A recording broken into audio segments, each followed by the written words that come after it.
see me. Welcome to another weekly macro report with Kristen Mason Coreas. Tracking trends on Thursday is what I do for you. So in terms of interest rate, they have pretty much continued to stay stable. One thing that we can count on these days is interest rates are pretty much around 6.72. They're down a touch from last week, but right on target with the monthly average and a little bit higher than the year-long average. So hovering in that upper 6 range is where interest rates continue to live. National economic news. The big news was this week the Fed met, and you may have heard that there's been pressure on the Fed chairman to drop their interest rate, which would then in turn often influence a decrease in the mortgage interest rate, but they did not. They are continuing to watch the market and see what the impact of tariffs will be. They are trying to avoid inflation, as I understand it. Again, the economic stuff is a bit out of my lane. I just understand enough in regards to how it impacts interest rates, which obviously impacts buyer activity. So yeah, they are continuing to monitor inflationary fallout from the tariffs. The inflation index did increase at one of the fastest paces this year, while consumer spending barely rose. So there is concern that we are seeing fallout from the tariffs, and that's why they are holding their interest rate. The expectation is maybe in September, if things get better or worse.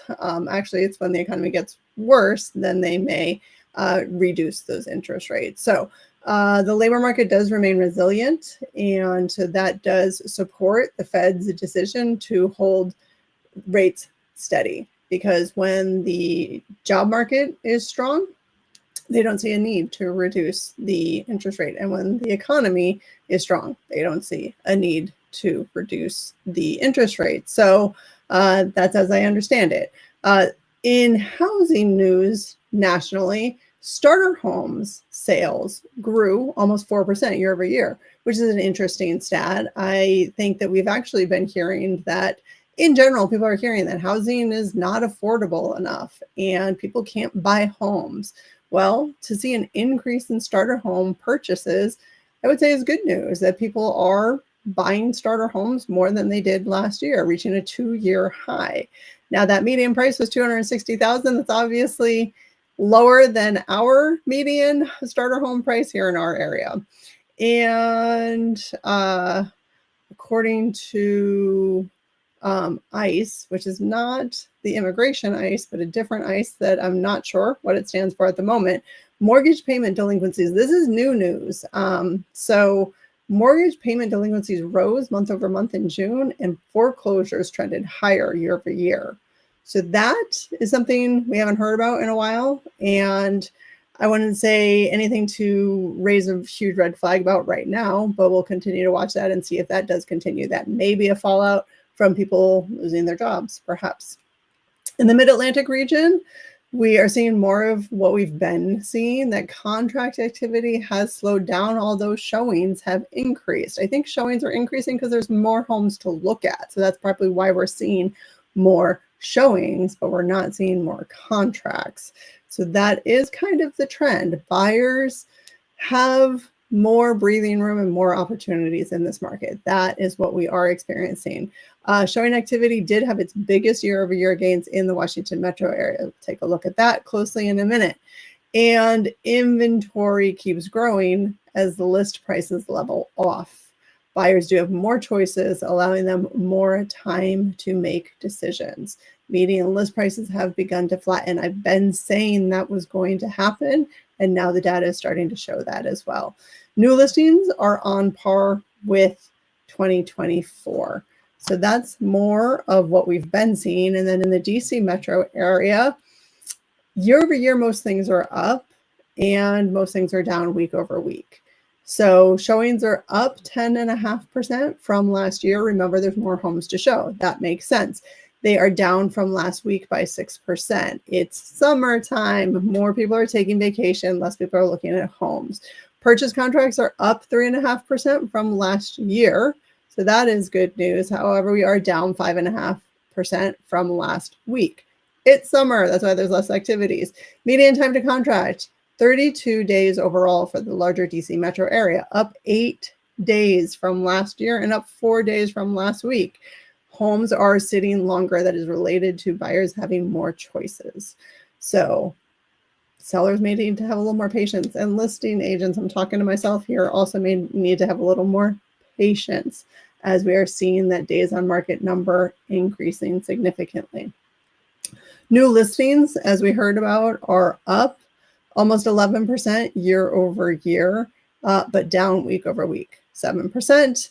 And price, as we heard earlier, flattening, up just 2.2%, rather, only a tiny bit, basically flat from last year and down 4% from last week. Active listings are up 34% from last year and down 1.3% from last week. In our hyper-local area,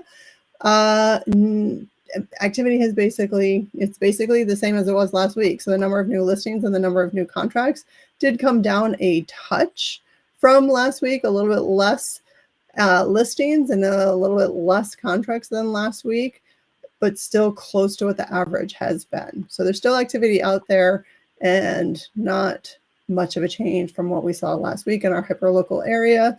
Days on market has continued to increase even in our hyperlocal area, and that interest rate remains stable. So year over year change in supply and year over year change in contracts for our hyperlocal area. So both of those things are up from last year. So, I'm sorry, I'm looking at the blue line. For me, it's easier to read this when I have the spreadsheet in front of me, but I think this is easier for you all to see. So demand to supply ratio I think it was around 80%. So similar to what it was the week before. And supply is up just a touch, and contracts, I think, are down. There's a little tiny green there below the line. So contracts are down a touch from last year, and inventory is up a bit from last year. So not major differences there compared to last year. And our weekly data in the hyperlocal area as a reminder, that's Arlington, Alexandria, Fairfax, and Falls Church. That's where we do most of our business. And so we like to look closely at what's happening there. So this is where both these things are down week over week. So supply and contracts are down week over week, not by a lot. And again, it's the summer, so that makes sense. So that is your weekly market update from Kristen Mason Coreas of Homes by Mason. Anytime you want to talk about how these things impact you and your decisions, or if you want me to dig into a different area, your neighborhood in particular, happy to do that for you. Reach out anytime at 571-210-1866. Call me or text me. Email me at kristen@homesbymason.com or click a link down below to get on my calendar. Today, by the way, I don't know if I mentioned in the beginning, today is July 31st, the last Thursday of July. It's August.